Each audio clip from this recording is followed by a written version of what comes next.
사람이 구원을 얻는 방법은 신약 시대에는 믿음, 구약 시대에는 행위이다, 이렇게 생각하는 사람들이 많은데 이러한 생각은 틀렸습니다. 이것을 자세하게 가르쳐 주는 말씀이 로마서 4장의 말씀입니다. 이 문제를 풀기 위해서 구약의 두 사람을 예로 들었습니다. 그 두 사람의 이름은 아브라함과 다윗입니다. 그리고 결론은 이렇습니다. 구약이나 신약이나 사람이 구원을 얻는 방법은 첫째는 오직 은혜, 그리고 둘째는 오직 믿음이다. 그러면서 먼저 아브라함을 예로 들었습니다. 이렇게 말합니다. 믿음에 그것이 그에게 의로 여기신 바가 되었다. 오늘 본문이 있는 로마서를 쭉 살펴보려고 하는데요. 1절부터 보겠습니다. 1절부터 3절의 말씀입니다. 그런즉 육신으로 우리 조상인 아브라함이 무엇을 얻었다 하리요? 만일 아브라함이 행위로서 의롭다 하심을 받았으면 자랑할 것이 있으려니와 하나님 앞에서는 없느니라. 성경이 무엇을 말하느냐? 아브라함이 하나님을 믿음에 그것이 그에게 의로 여겨진 바 되었느니라. 여기서 아브라함이 의롭다 하심을 받은 것에 대하여 두 가지로 설명을 했습니다. 첫째는 행위, 즉 율법적 관점에서 볼 때 의롭다 하심을 얻었느냐? 아니다. 둘째로 믿음, 즉 은혜적 관점에서 볼 때 의롭다 하심을 얻었느냐? 그렇다. 아주 명쾌합니다. 만일 아브라함이 행위로서 의롭다 하심을 받았으면 자랑할 것이 있으려니와 하나님 앞에서는 없느니라. 아브라함이 하나님을 믿음에 그것이 그에게 의로 여겨진 바 되었느니라. 그러면서 그 다음 절 4절과 5절에서 분명하게 설명을 했습니다. 다음에는 4절과 5절의 말씀입니다. 일하는 자에게는 그 삭시 은혜로 여겨지지 아니하고 보수로 여겨지거니와 이를 아니할지라도 경건하지 아니한 자를 의롭다 하시는 이를 믿는 자에게는 그의 믿음을 의로 여기시나니. 무슨 말씀인가 하면 행위로 의를 얻었다면 그것은 마땅한 보수이고 삭시며 믿음으로 의를 얻었다면 그것은 은혜인데 아브라함이 의롭다 함을 얻은 것은 행위인가 믿음인가? 아브라함의 행위로 말미암아 하나님께서 행위에 대한 보수나 삭스로서 의를 주신 것인가? 아니면 아브라함이 하나님을 믿음에 하나님께서 은혜로 주신 의인가를 깊이 생각해 볼 때 아브라함이 하나님으로부터 의롭다 함을 얻은 것은 그의 행위 때문이 아니라 그의 믿음 때문에 하나님으로부터 의롭다 하심을 얻었다는 것이고 이것이 은혜라는 것입니다. 그리고 이어서 다윗을 예로 들었습니다. 간단하게 말하면 이것입니다. 다윗도 마찬가지다. 다윗이 의롭다 함을 얻은 것도 행위로서가 아니고 은혜다. 로마서 4장 6절에서 8절의 말씀입니다. 일한 것이 없이 하나님께 의로 여기심을 받는 사람의 복에 대하여 다윗이 말한 바 불법이 사함을 받고 죄가 가리어짐을 받는 사람들은 복이 있고 주께서 그 죄를 인정하지 아니하실 사람은 복이 있도다 함과 같으니라. 사실 다윗의 삶을 자세히 들여다보면 그는 불법을 행한 사람입니다. 우리아의 아내 밧세바를 차지하기 위해서, 남의 아내를 차지하기 위해서 자신의 신복이며 충신이며 장군인 우리아를 전쟁터 최전방에 나가게 하여 교묘하게 죽게끔 유도를 했습니다. 그러나 이러한 죄인 다윗을 하나님은 의롭다 하셨기 때문에 이것이 다윗에게는 은혜라는 것이며, 이것을 설명하는 데 있어서 7절의 말씀이 중요한데, 거기에는 중요한 개념이 두 개나 소개가 되었는데, 이 두 개의 개념은 이렇습니다. 첫째는 중요한데 불법이 사함을 받았다. 그리고 둘째, 죄가 가려짐을 받았다. 그래서 이것이 그에게 은혜가 되었고 이것이 그에게 복이 되었다는 것입니다. 그러면서 이어서 문제를 이렇게 제기를 했습니다. 그러면 이러한 복은 할례자에게만 임한 것인가? 무할례자에게도 임한 것인가? 왜냐하면 만일 이러한 의롭다 함의 복이 선택을 받은 할례자에게만 이루어진 것이라면 모든 사람은 다 죄인이기 때문에 그가 의롭다 하심을 받은 복은 차별적인 복이며 제한적인 복일 수밖에 없다는 것인데, 결론은 그렇지 않다. 차별이 없다. 제한도 없다는 것입니다. 왜냐하면 다윗은 할례 시에, 즉 다윗이 할례를 받은 후에 의롭다함을 받은 것이고, 아브라함은 할례를 받기 전에, 즉 무할례 시에 의롭다함을 받은 것이기 때문에 하나님께서 베푸신 의롭다 하심의 은혜는 차별이 없는 은혜이고 무제한적 은혜라고 하는 것입니다. 로마서 4장 9절에서 10절 말씀입니다. 그런즉 이 복이 할례자에게냐 혹은 무할례자에게도냐? 우리가 말하기를 아브라함에게는 그 믿음이 의로 여겨졌다 하노라. 그런즉 그것이 어떻게 여겨졌느냐? 할례시냐 무할례시냐? 할례시가 아니요 무할례시니라. 왜 이 말씀을 드리는가 하면 이것은 정말 중요하기 때문입니다. 첫째로 아브라함이 의롭다 함을 얻은 이유는 행위 때문이 아니라 믿음 때문이었다. 둘째로 아브라함이 의롭다 함을 얻은 시점은 할례시가 아니라 무할례시였다. 말하자면 아브라함이 할례를 받았기 때문에 의롭다 함을 받은 것은 아니다. 왜냐하면 아브라함이 의롭다 함을 얻은 시점이 할례 받기 이전, 즉 무할례시였기 때문에 아브라함이 의롭다 함을 얻은 이유는 할례 때문이 아니다. 즉 행위 때문이 아니라 은혜 때문이요 믿음 때문이었다는 것입니다. 로마서 4장 11절의 말씀입니다. 그가 할례의 표를 받은 것은 무할례 시에 믿음으로 된 의를 인친 것이니 이는 무할례자로서 믿는 모든 자의 조상이 되어 그들도 의로 여기심을 얻게 하려 하심이라. 그래서 그 다음 중요한 말씀을 이어서 하셨습니다. 4장 12절의 말씀입니다.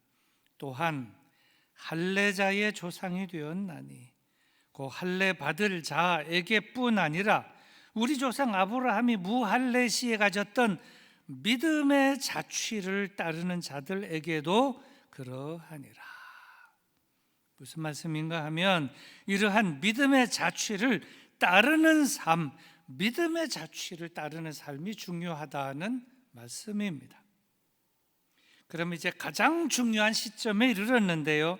그렇다면 아브라함의 믿음은 어떤 믿음이기에 하나님께서는 그의 믿음을 의로 여기셨는가? 이 점은 오늘 말씀에서 가장 중요한 부분인데 여기에 대해 성경은 이렇게 말씀을 하고 있습니다. 4장 18절에서 22절의 말씀입니다. 아브라함이 바랄 수 없는 중에 바라고 믿었으니 이는 내 후손이 이 같으리라 하신 말씀대로 많은 민족의 조상이 되게 하려 하심이라. 그가 100세나 되어 자기 몸이 죽은 것 같고 사라의 태가 죽은 것 같음을 알고도 믿음이 약하여지지 아니하고 믿음이 없어 하나님의 약속을 의심하지 않고 믿음으로 견고하여져서 하나님께 영광을 돌리며 약속하신 그것을 또한 능히 이루실 줄을 확신하였으니 그러므로 그것이 그에게 의로 여겨졌느니라. 아브라함의 믿음은 어떤 믿음이기에 하나님께서 그 믿음을 의로 여기셨는가? 18절에서 말씀한 바와 같이 바랄 수 없는 중에 바라고 믿는 믿음, 그 믿음 때문에 의로 여기셨다는 것으로서 우리 영등포 교회 모든 교우 여러분들도 이러한 믿음을 가지고 승리하는 삶을 사시는 여러분들이 되어지시기를 축원합니다. 사실 믿음에도 보면 크게 두 가지가 있다고 생각을 합니다. 첫째는 나 중심적 믿음, 나 중심적 믿음이 있습니다. 둘째는 하나님 중심적 믿음이 있습니다. 제가 이제 설교 준비를 하면서 이 부분을 깨닫고 제시하는 겁니다. 나 중심적 믿음이란 내가 중심이기 때문에 내가 이해되어야 믿는다 하는 그런 믿음을 말합니다. 나 중심적 믿음. 그런가 하면 하나님 중심적 믿음이란 나는 이해가 되지 않아도 하나님께서 말씀하시니 무조건 믿는 믿음을 말하는 것입니다. 그런데 이 아브라함의 믿음이 어떤 믿음인가 하면 나 중심적 믿음이 아니라 하나님 중심적 믿음이었다는 것입니다. 19절에서 죽은 것 같음을 알고도 믿는 믿음, 정말 대단한 믿음입니다. 가능성 제로, 확률도 제로이지만 그래도 하나님께서 말씀하시니 하나님의 말씀을 믿었다, 하나님 중심적으로 믿었다는 것입니다. 아브라함이 75세에 고향 친척 아비집을 떠나라 하면서 말씀하실 때에는 그 말씀을 믿고 믿음으로 떠났습니다. 그리고 10년쯤 후에 85세 때에 하가를 통해 이스마엘을 아내가 낳았을 때만 해도 자식을 낳을 수 있는 일말의 가능성은 있었습니다. 그러나 이제 세월이 흘러 그가 나이가 99세가 되었을 때 그는 이제는 내 나이가 99세나 되었구나 생각하는 순간 나는 이제 자식을 낳는 데 있어서 가능성이 없는 때가 되었구나 이렇게 생각할 수밖에 없는 때가 되었다는 것인데 바로 그러한 때에 아브라함의 나이 99세 때에 하나님께서 나타나셔서 특별히 하나님께서 말씀하셨다는 것이고 그 말씀하신 것을 아브라함이 받아들이고 믿으니 하나님께서는 아브라함의 그 믿음을 좋게 여기시고 의롭다 하셨다는 것입니다. 창세기 17장 1절에서 2절의 말씀입니다. 아브라함이 99세 때에 여호와께서 아브라함에게 나타나서 그에게 이르시되 나는 전능한 하나님이라 너는 내 앞에서 행하여 완전하라. 내가 내 언약을 나와 너 사이에 두어 너를 크게 번성하게 하리라 하시니.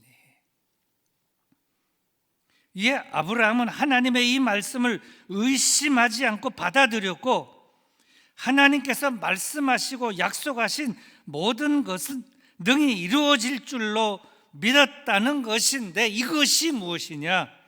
나 중심적 믿음이 아니라 하나님 중심적 믿음으로서 그래서 결국 아브라함은 어떻게 되었느냐? 성경은 이렇게 말씀을 합니다. 로마서 4장 22절의 말씀입니다. 그러므로 그것이 그에게 의로 여겨졌느니라. 오늘 설교의 제목은 바랄 수 없는 중에 바라고 믿는 믿음이고 오늘 설교의 등장인물은 이러한 믿음을 가진 믿음의 조상 아브라함입니다. 함께 살펴본 바와 같이 아브라함의 믿음은 특별했습니다. 죽은 자를 살리시고 없는 것을 있게 하시는 하나님임을 저는 믿었습니다. 75세에 하늘의 별처럼 셀 수 없을 정도의 많은 자손을 주겠노라 그렇게 말씀하셨을 때 그 말씀, 그 약속을 저는 믿었습니다. 그리고 세월이 24년 흘렀습니다. 아브라함 자신의 나이 99세, 아내 사라의 나이 89세, 이제 자신의 몸이 죽은 몸이나 같고 아내 사라의 몸도 태가 죽은 것 같음을 알고도 믿음이 약하여지지 아니하고 하나님의 말씀과 약속을 의심하지 아니하고 말씀하시고 약속하신 그것이 능히 이루어질 것을 확신하고 흔들림 없는 믿음으로 하나님 앞에 서 있고 나아갔을 때 하나님께로부터 그것이 의롭다, 그것이 의로운 행위다 이렇게 의로 여기심을 받았고 또 이것이 그에게 의로 여겨졌다고 성경에 분명하게 기록이 되었는데 이렇게 그에게 의로 여겨졌다고 기록이 된 것은 아브라함 그 개인만을 그 개인의 칭찬과 영예만을 위해서 의롭게 여겨짐이 되었다고 기록된 것이 아니라는 것입니다. 물론 첫째는 아브라함 그 자신 그 개인을 위한 것이겠지만 그 다음에 또 어떤 의미가 있는가 하면 우리를 위해서 기록된 것이기도 하고 또 나를 위하여 기록된 것이기도 하며 나아가 또한 믿음으로 의로 여기심을 받을 아브라함 이후에 오고 오는 모든 세대를 위해서 기록된 사건이라는 것입니다. 로마서 4장 23절에서 25절의 말씀입니다. 그에게 의로 여겨졌다 기록이 된 것은 아브라함만 위한 것이 아니요 의로 여기심을 받을 우리도 위함이니 곧 예수 우리 주를 죽은 자 가운데서 살리신 이를 믿는 자니라. 예수는 우리가 범죄한 것 때문에 내 줌이 되고 또한 우리를 의롭다 하시기 위하여 살아나셨느니라. 아멘. 우리 다 같이 기도하겠습니다. 말씀을 생각하면서 하나님 아버지 우리도 아브라함의 이 믿음을 가지게 하여 주시옵소서. 바랄 수 없는 중에 바라고 믿는 믿음 우리도 나도 가지고 의롭다 여김을 받으며 하나님을 기쁘시게 하며 살아가는 자가 되게 하여 주옵소서. 우리 다 같이 기도하시겠습니다.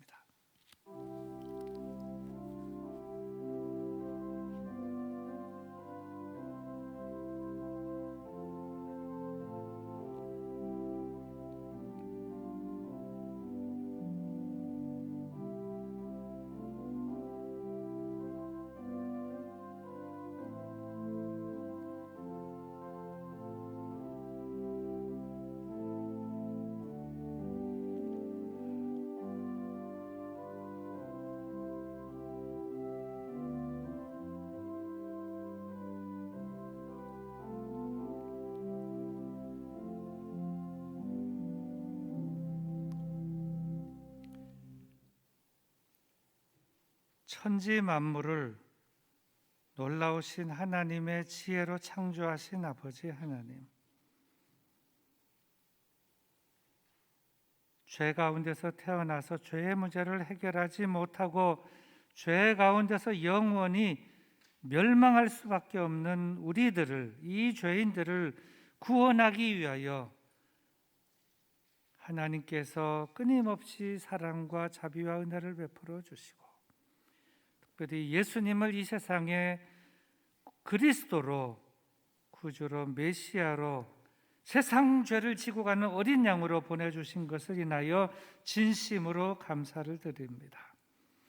이 모든 엄청난 사건 앞에서 우리가 뭐 좀 배웠다고, 과학을 한다고 나 중심적 믿음으로 모든 것을 판단하고 거부하지 않게 하여 주시고 전능하신 하나님을 전능하신 하나님 중심적으로 전능하신 하나님께서 말씀하시면 받아들이고 의심하지 말고 믿고 그것이 능히 이루어질 줄로 믿고 나아가는 아브라함과 같은 믿음을 소유하고 살아간 우리 모두 다 되게 하여 주시옵소서. 사순절에 경건하게 지내며 나 자신의 믿음을 돌아보게 하여 주시고 뉘우치며 회개하며 믿음이 회복이 되며 하나님을 기쁘시게 하는 믿음으로 자라나게 하여 주시기를 구주 예수 그리스도의 이름으로 기도드립니다.